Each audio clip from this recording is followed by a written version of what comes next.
आशिया फारूकी, उत्तर प्रदेश।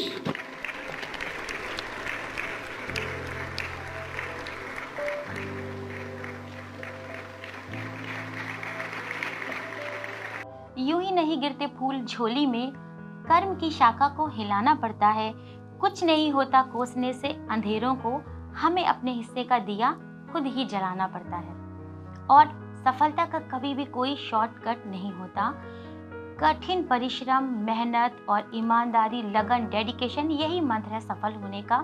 सभी अपने जीवन में सफल होना चाहते हैं, लेकिन अगर ये सोच लें कि कोई शॉर्टकट मिल जाए और हम कामयाब हो जाएं, तो कभी नहीं। क्योंकि अगर पहचान से आपको काम मिलेगी तो वो कुछ समय के लिए रहेगी, लेकिन अगर आपके काम से आपकी पहचान है तो वो बहुत लंबे समय तक जानी जाती है। मेरा नाम आसिया फारूकी है और मैं प्राइमरी स्कूल अस्ती, जो कि फतेहपुर जनपद में है, इसके नगर क्षेत्र ब्लॉक लगता है, जिसमें प्रिंसिपल हूँ। और अभी मैं यहाँ पर 2016 से काम कर रही हूँ। पहली पोस्टिंग फतेहपुर में पाई, जो कि एक पिछड़ी जगह थी, हथगाम ब्लॉक।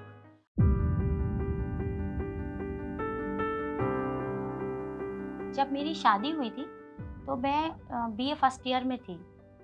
उसके बाद से मैंने आगे पढ़ाई कंटिन्यू करी। शादी के बाद फैमिली बढ़ती है, बच्चे हो जाते हैं, आप किसी दूसरी फैमिली में चले जाते हैं, वहाँ के कुछ और रूल्स होते हैं, वहाँ के लोगों से आप कैसे एडजस्टमेंट करते हैं, ये सारे चैलेंज थे। प्लस एक हम लोग मुस्लिम फैमिली के थे और यहाँ जहाँ मेरी शादी हुई थी वहाँ पर पर्दा भी बहुत था और मैं सबसे छोटी बहू थी इस घर की।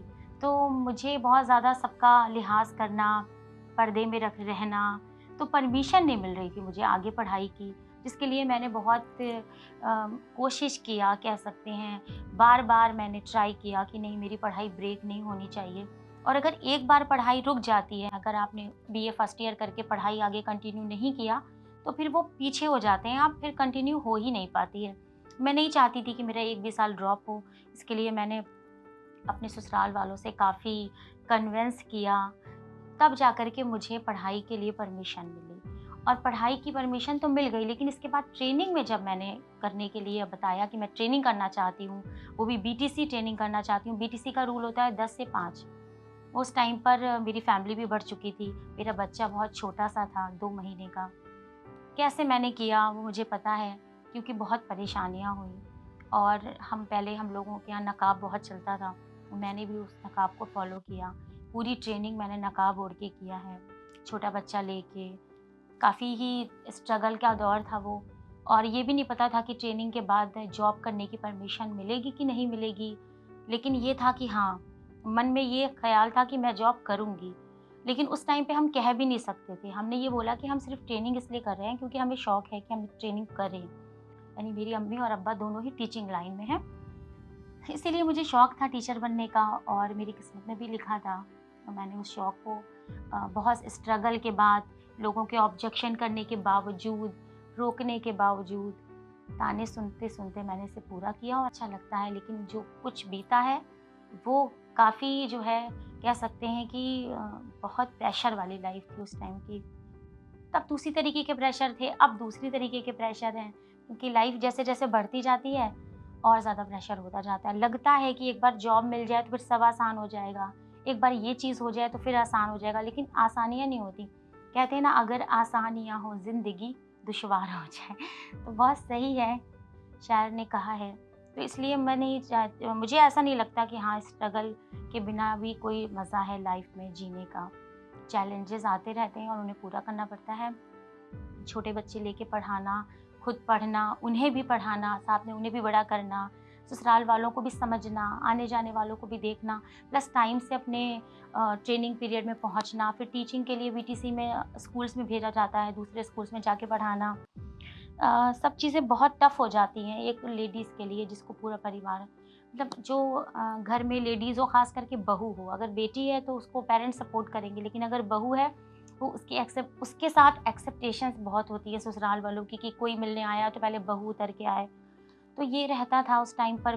तो बहुत सारे फेसेस आते हैं, बहुत सारे दौर आते हैं, जब आपके पास बहुत सारे चैलेंज होते हैं और आपके आपके फ़ेवर में बहुत कम लोग होते हैं, क्योंकि जब आप स्ट्रगल कर रहे होते हो, तो लोग ज़्यादातर आपको पीछे धकेलना चाहते हैं। लेकिन क्या आसान होता है इस तरीके का बनना? नहीं। कहते हैं चिकना घड़ा है, चिकना घड़ा बनना भी बहुत मुश्किल है, बहरे बनना भी बहुत मुश्किल है, इफेक्ट होता है। और ख़ास करके अगर हमारे माँ बाप कह रहे हैं तो हम उसको इग्नोर कर देंगे, वो हमारे पेरेंट्स हैं। लेकिन आपका अगर ससुराल है, उसमें आप सबके साथ इतना मिक्सअप भी नहीं हो पाए हो, अभी नए-नए आप उस घर में आए हो, उसके बाद आपको कोई कुछ कह रहा है कि कोई कुछ कह रहा है, यहाँ तक कि यहाँ ये भी लोग कहते थे कि लड़की वो अच्छी होती है जो ₹1 में 3 अठन्नी बनाए। उस टाइम पे ऐसी मसल बूढ़े लोग देते थे, बूढ़े बुजुर्ग। यहाँ तक कि वो लड़की अच्छी नहीं होती है तो खुद भी कमाने के लिए निकली जा रही है। पति जितना कमा के लाता है उसमें ही गुजारा करे, उसको ही अच्छी बहू माना जाता है। उन बातों को कैसे फेस करें? अगर आपको डिप्रेशन हो रहा है तब आप खुद को कैसे ठीक रखें, हेल्दी रखें। और अगर आप खुद ही को नहीं फिट रख पाएंगे तो आप ना पढ़ पाएंगे, ना आप अपनी फैमिली को देख पाएंगे, यानी कि आपका जीवन वहीं से ब्लास्ट हो गया। बहुत सारी लड़कियों के साथ ऐसा होता है कि वो कोशिश तो करती हैं लेकिन फिर वो इफेक्ट हो जाती हैं और उनके कदम रुक जाते हैं, वो अपनी मंजिल पे नहीं पहुंच पाती।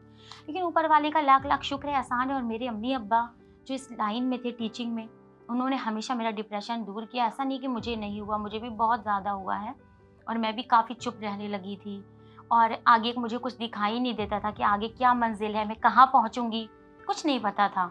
बस मैं चलती चली जा रही थी एक-एक कदम कि नहीं अभी मुझे बीटीसी में अच्छे मार्क्स लाने हैं, आगे का नहीं पता। जॉब मिल गई, बहुत खुश हो गई। मेरी ज्वाइनिंग नहीं कराई जा रही थी, बहुत ज़्यादा ऑब्जेक्शन कर रहे थे घर वाले कि ज्वाइनिंग नहीं कराएंगे। लास्ट डेट थी, जैसे आपको आज कॉल लेटर मिला है तो 10 दिन का टाइम होता है आपको ज्वाइन करने का, जो आखिरी दिन है। आज अगर आपने ज्वाइन नहीं किया तो फिर आप ज्वाइन नहीं कर सकते।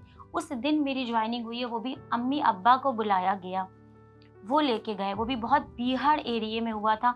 ये वजह क्या थी ज्वाइन ना कराने की? सिर्फ वो बीहड़ एरिया, कि आपको हम शहर में होता तो हम भेज देते, हम गाँव में नहीं भेजेंगे अपनी बहू को।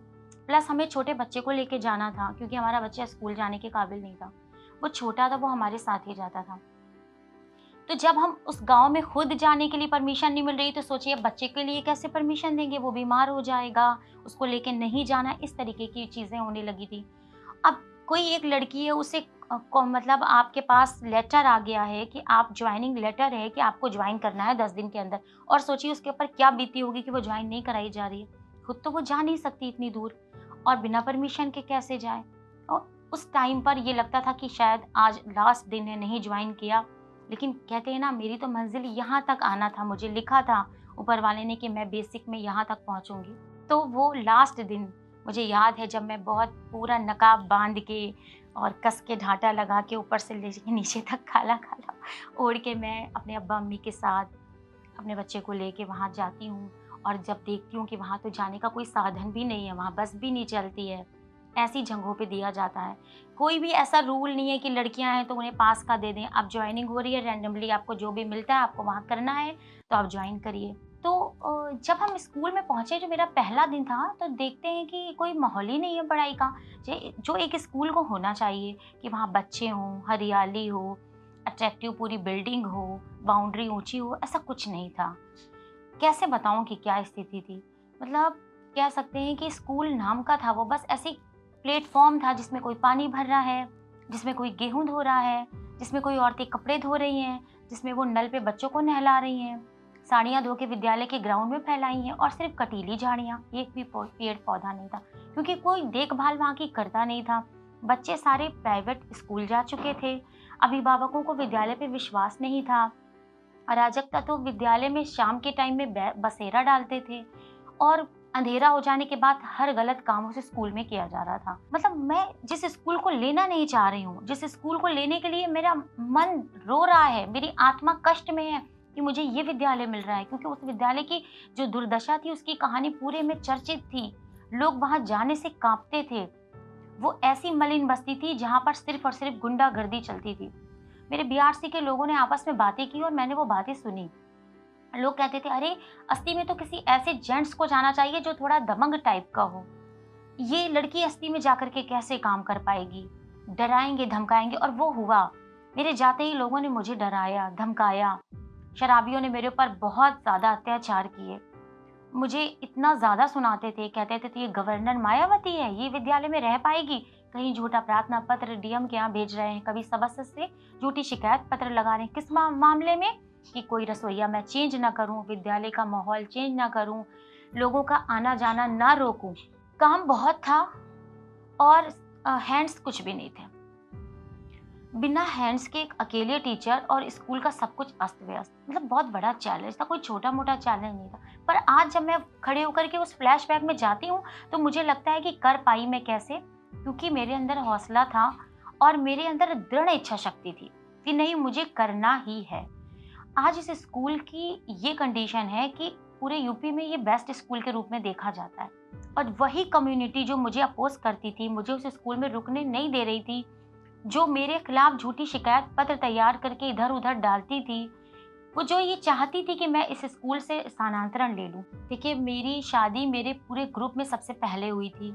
यहाँ तक कि जो मेरी कजिन्स थी, मेरी कुछ कजिन्स भी मेरे शादी के बाद उनका मैरिज हुआ है, क्योंकि मेरे अब्बा को थोड़ा जल्दी रहती थी, वो जल्दीबाज थे।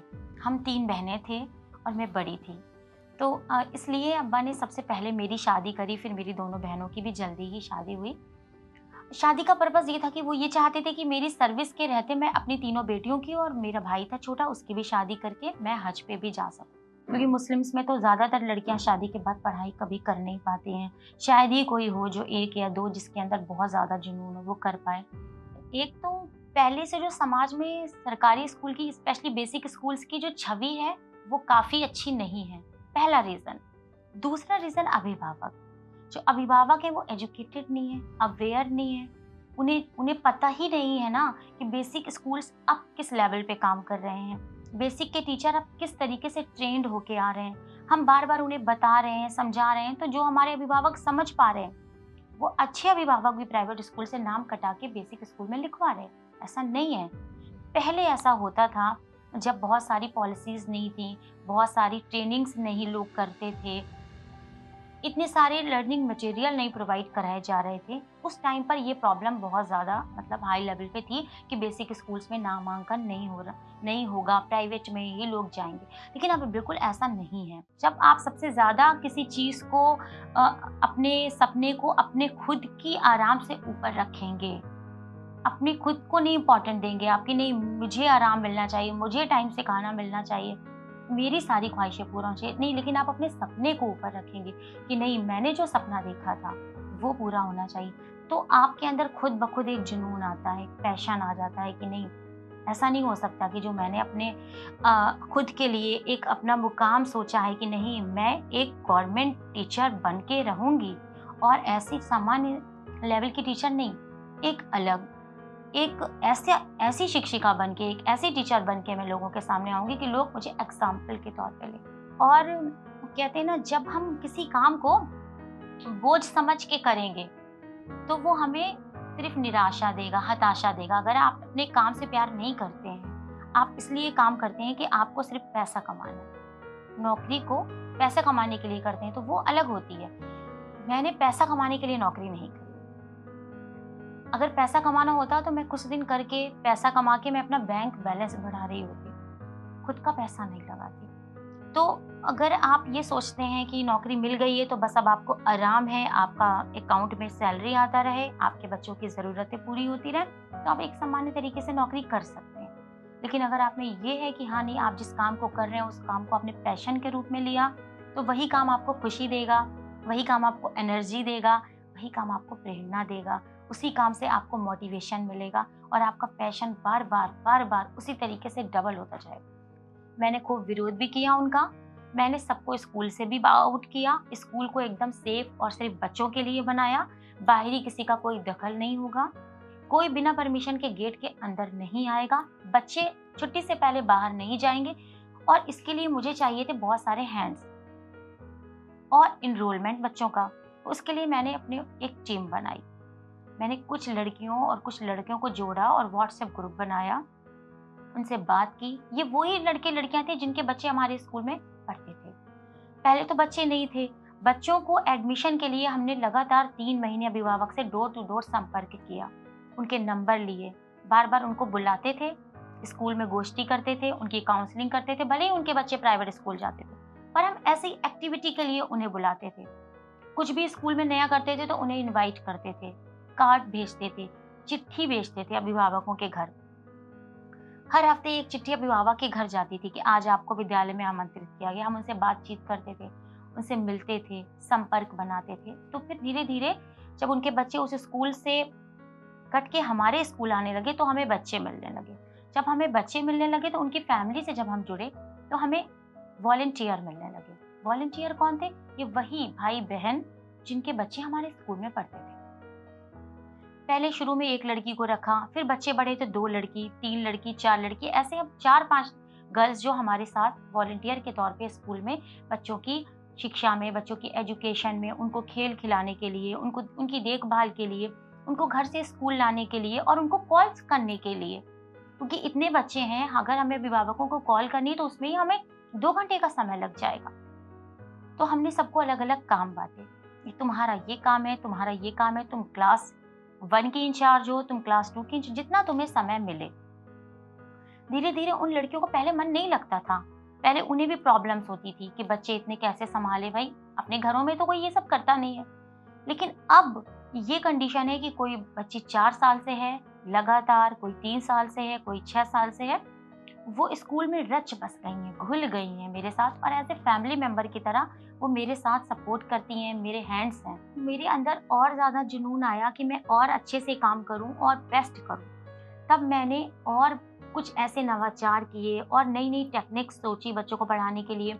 स्कूल की पत्रिका निकालना शुरू किया, अभिभावकों को सम्मान देना, एनुअल फंक्शन करना, वो सारी चीज़ें जो एक प्राइवेट स्कूल करता है। हाउस ड्रेस बनाना, बच्चों को हाउस में बाँटना, बच्चों की कल्चरल एक्टिविटीज़ कराना, उनको शैक्षिक भ्रमण कराना, टूर पे ले जाना, उनको राइटिंग स्किल्स बताना, पपेट के द्वारा पढ़ाना, बच्चों को हर दिन कुछ नया ऐसा कराना जिससे बच्चे फुल टू एनर्जी रहें, प्रेयर को बहुत ज़्यादा अट्रैक्टिव बनाना, डंबल और लेजिम से पीटी करना, मतलब ऐसे ढेरों चीज़ें जो कि प्राइवेट स्कूल्स करते तो हैं, लेकिन वो उसकी ढेर सारी फीस लेते हैं। उनके पास अलग-अलग टीचर होते हैं उसको कराने के लिए।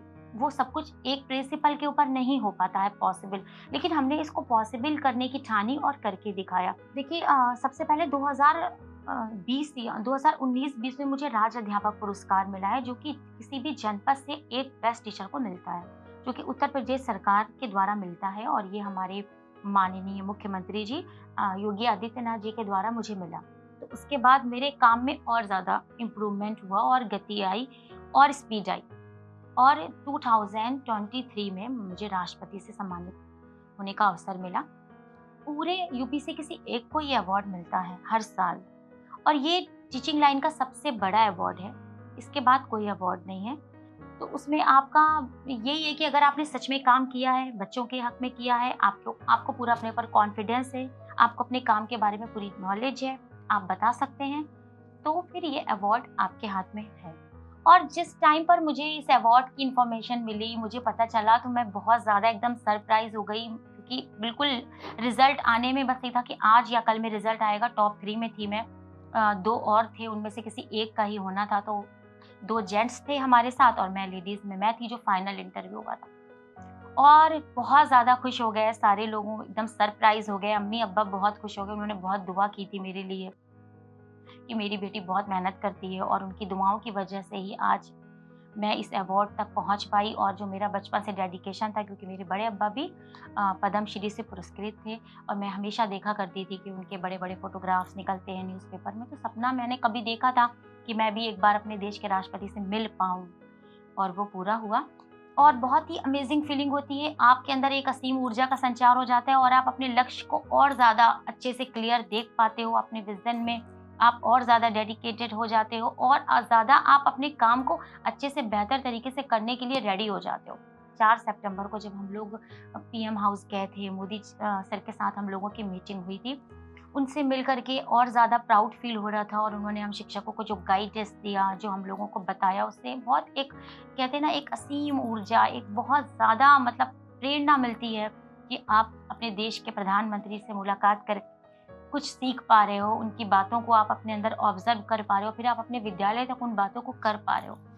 क्योंकि मेरा सिर्फ ये पुरस्कार पाना मकसद नहीं था, मुझे बेसिक एजुकेशन में पॉजिटिव चेंजेस लाने हैं, जिसके लिए मैं अभी भी कोशिश कर रही हूँ। नई-नई युक्तियाँ, नई-नई टेक्निक्स सोचती रहती हूँ, पढ़ाने के मेथड्स क्रिएट करती हूँ, कुछ बुक्स लिखती हूँ, बच्चों के लिए कविताएं, कहानी क्रिएट करती हूँ, बच्चों को इजी मेथड में कैसे आसानी तरीके से। और सबसे ज़रूरी चीज़ मैं ये चाहती हूँ कि स्कूल एक बच्चों के लिए एक आनंद की पाठशाला बने, एक प्रेशर वाला स्कूल नहीं होना चाहिए, जहाँ बच्चे आने से पहले रोते हुए आएँ और रोते हुए जाएँ। इसके साथ-साथ मैं आगे का मेरा फ्यूचर ये है कि ये सिर्फ़ बच्चों के विकास के लिए नहीं, मैं उनके अभिभावकों का भी विकास कर सकूँ। हम कुछ बच्चों को ऐसे चिन्हित कर पा रहे हैं कि जिन बच्चों को मुझे दिखता है फ्यूचर कि ये बच्चे आगे जा सकते हैं, पर अगर उनको पीछे से कोई अच्छे से सपोर्ट करने वाला मिल जाए, उनको पुश करने वाला मिल जाए, उनको गाइड करने वाला मिल जाए। पहले तो हमें अभिभावकों के साथ एक स्ट्रॉन्ग रणनीति बनानी होगी और उनका जो इतना लेवल खराब है ना, उनकी आर्थिक स्थिति, उस पर हमको थोड़ा-सा कुछ करना चाहिए। हम ये सोचते हैं और जिसके लिए हमारी प्लानिंग्स चल रही है कि हम अभिभावकों को कैसे उनकी स्किल्स को, ख़ास करके उनकी माँओं को, क्योंकि बच्चा अपनी माँ से बहुत कनेक्ट होता है और अगर माँ ही डिप्रेशन का शिकार है या रोगी है या बीमार है, तो बच्चा कभी भी अच्छे से ग्रोथ नहीं कर पाएगा। वो अपनी माँ को देख के ही एनर्जी फ़ील नहीं करेगा ना। तो मैं उनकी माँओं की काउंसलिंग करना चाहती हूँ, साथ में उनकी माँओं के रोज़गार के लिए काम करना चाहती हूँ, स्पेशली जो होनहार बच्चे हैं, उनको सपोर्ट करना चाहती हूँ। उनके आगे की हायर एजुकेशन के लिए हमेशा मैं खड़ी रहना चाहती हूँ और अगर स्कूल में 200 बच्चे हैं, उनमें से अगर 20 लड़कियाँ भी आगे चल के अपना मुकाम बना पाई हैं, तो मेरा ये अवार्ड पाना सफल है।